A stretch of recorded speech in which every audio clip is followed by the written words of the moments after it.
Certains d'entre vous souhaiteraient pouvoir lire l'hébreu, mais pas forcément étudier profondément cette langue. Tout le monde n'a pas forcément, et ça peut se comprendre, envie de lire sa Bible en hébreu, bien que forcément, avec tout ce que je vous présente, moi je ne peux que vous pousser à apprendre totalement cette langue. Mais certains auraient aimé quand même avoir des bases, connaître les lettres de l'alphabet, savoir lire quelques mots, savoir déchiffrer cette langue. Nous avons donc décidé de faire une série de cours vous permettant d'apprendre à lire l'hébreu dans la Bible.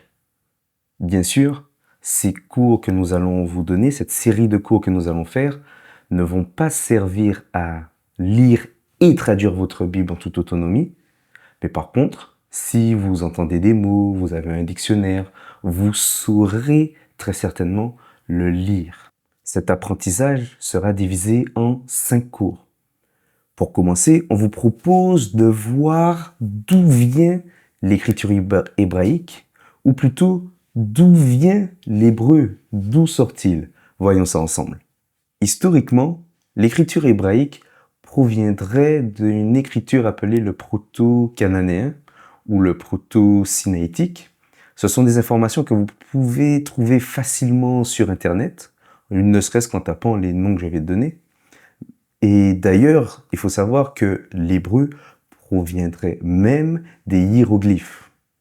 Ici, ce que j'ai vraiment voulu vous montrer, c'est à travers ces différentes images, à travers ces différents pictogrammes, c'est l'évolution de l'écriture hébraïque. Vous verrez pourquoi ça peut être intéressant. Donc, à gauche là, à partir d'ici, le premier pictogramme, on peut dire que c'est le début, le plus ancien. Ici, le dernier pictogramme, on va dire, entre guillemets, que c'est le plus récent. Donc on va d'ici à là. Regardez bien. Cette série de pictogrammes représente la première lettre de l'alphabet hébraïque. En hébreu, cette première lettre s'appelle le Aleph. Le mot Aleph en hébreu va signifier le bœuf, le taureau. Ok? Et comment ça se passe à l'époque? Pour pouvoir écrire ou transmettre des choses par écrit, ben, ils ont dû inventer l'écriture. Et pour inventer l'écriture, ils se sont dit, quoi de mieux que prendre un mot qui existe, prendre le premier son de ce mot, pour en faire un son qu'on va mettre à l'écrit, et ensuite faire une série de sons. En vrai, c'est ce qu'on fait en français. Un B, un A, la suite d'un B, un A, ça donne ba. Mais regardez comment ces pictogrammes ont évolué. Donc ici, premier pictogramme, on a une tête de taureau, Aleph. Mais au fur et à mesure du temps, l'écriture s'est améliorée parce qu'ils ont commencé peut-être à beaucoup plus écrire. Donc il fallait que l'écriture soit plus simple et beaucoup plus fluide que vraiment un dessin comme celui-là. Ça a donné le second pictogramme. Même chose, on reconnaît toujours la forme du taureau. La forme du taureau, la tête du bœuf avec les cornes. Puis, encore une fois, amélioration de l'écriture, ça a donné ce type d'écriture. Le Aleph est devenu comme ça. On peut plus ou moins reconnaître, on va dire là, les cornes du taureau. Mais je vais vous montrer quelque chose d'intéressant du moins. Je vous ai dit que le Aleph est la première lettre de l'alphabet. Aleph, je pense que ça ne vous a pas échappé, ça ressemble à A. Imaginez cette tête de taureau-là, vous le tournez à 80 degrés. Un quart de tour. Regardez ce que ça donne. Si je tourne ça, ça va donner ça, ça et ça. Ce qui nous a donné en fait aujourd'hui ça, ça et ça. La lettre A. C'est-à-dire que l'écriture latine que nous avons actuellement proviendrait très certainement aussi de là. Beaucoup de gens le supposent, même beaucoup de gens le savent. Mais j'ai voulu vous montrer comment ce petit exemple-là que souvent ceux qui enseignent l'hébreu montrent est intéressant. Puis, on va arriver à l'écriture hébraïque que vous avez certainement déjà vu, que ce soit à travers nos vidéos ou tout simplement parce que vous êtes curieux et que vous avez déjà cherché des mots en hébreu, même sur des applications. Ici, et c'est les lettres que nous avons étudiées, il y a l'écriture, ce qu'on appelle l'écriture carrée. Ce qu'il faut savoir, c'est que cette écriture dite carrée va être utilisée par le peuple en hébreu, on va dire à partir officiellement du temps d'Esdras. Esdras, le scribe qu'on a dans la Bible. Pourquoi? Parce que là, on est à l'époque de l'exil de Babylone. En fait, cette écriture est plutôt une écriture, on va dire, utilisée dans cette région. Une écriture, on va dire, en fait, c'est une écriture araméenne. C'est pour ça que le peuple, à ce moment-là, parlait aussi l'araméen parce qu'ils étaient en exil. C'est ce que le peuple, en fait, a gardé comme écriture. Ok?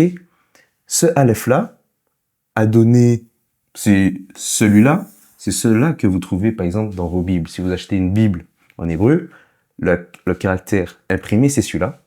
Sinon, vous pourrez retrouver celui-là sur l'ordinateur ou autre. Pour ceux peut-être qui connaissent et qui sont curieux, c'est vrai qu'il existe aujourd'hui une écriture cursive. Par exemple, le Aleph, en écriture cursive, il va s'écrire comme ça. Ok?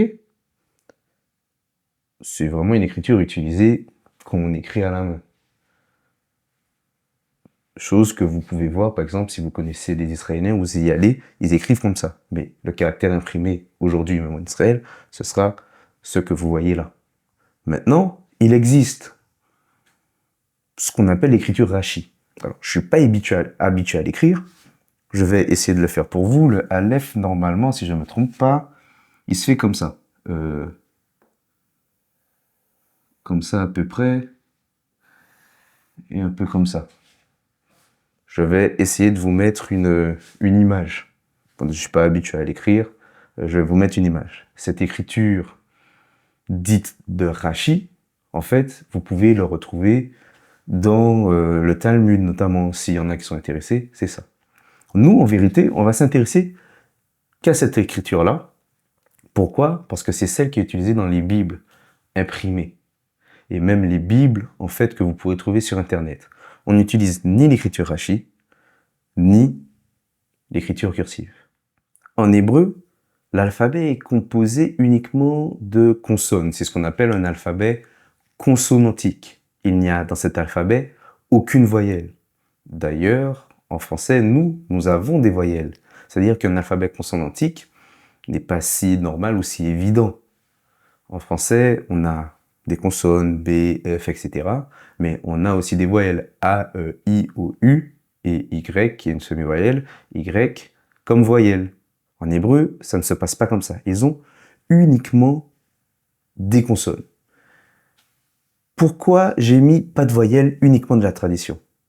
C'est-à-dire que, imaginez-vous un texte sans aucune consonne, sans aucune voyelle du moins, excusez-moi, un texte sans aucune voyelle, où on n'a que des consonnes. Comment prononce-t-on ce mot? On va dire oui, mais ils connaissent. Jusque-là, vous avez raison. Mais en vrai, un mot ayant des consonnes identiques peuvent se prononcer différemment et du coup signifier deux choses différentes. Je vais prendre un exemple. Je vais prendre un exemple avec le mot vêtement. Avec le mot vêtement. Je vais activer mon stylet. Avec le mot vêtement. Le mot vêtement, en hébreu, c'est beged. Beged.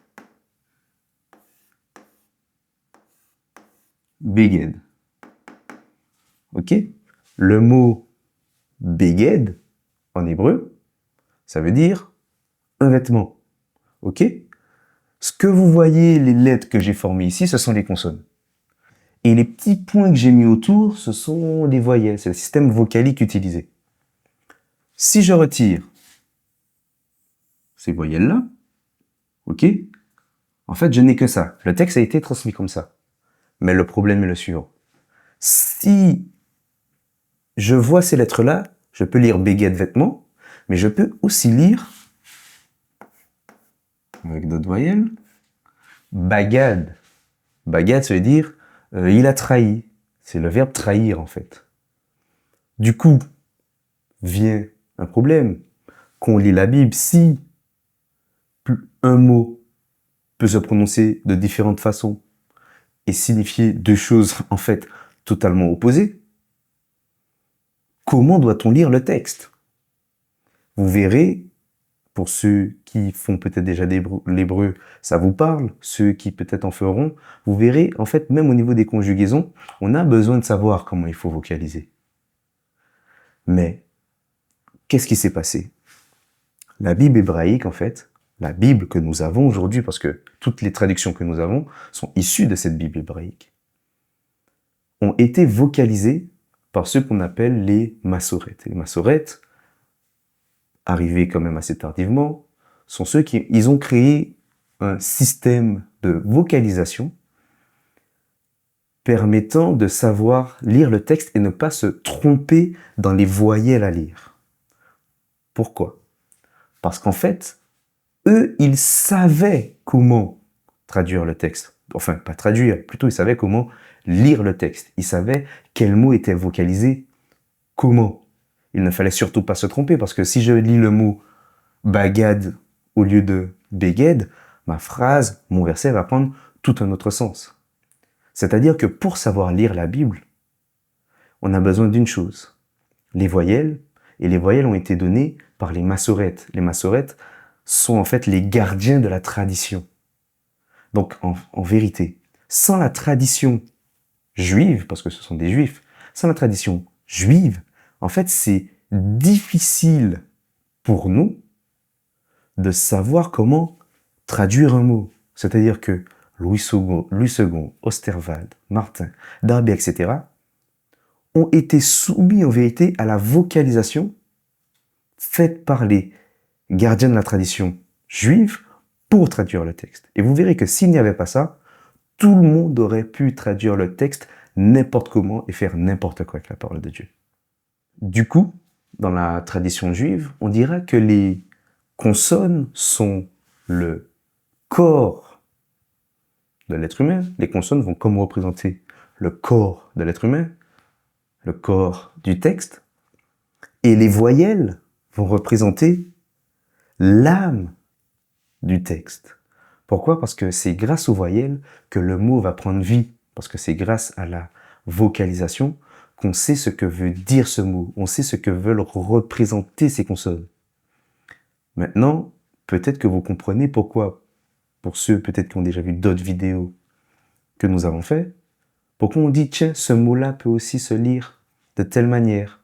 Parce que des fois, on a pris l'exemple de vêtements, beged, bagad, se couvrir d'un vêtement peut être lié aussi à une affaire de trahison.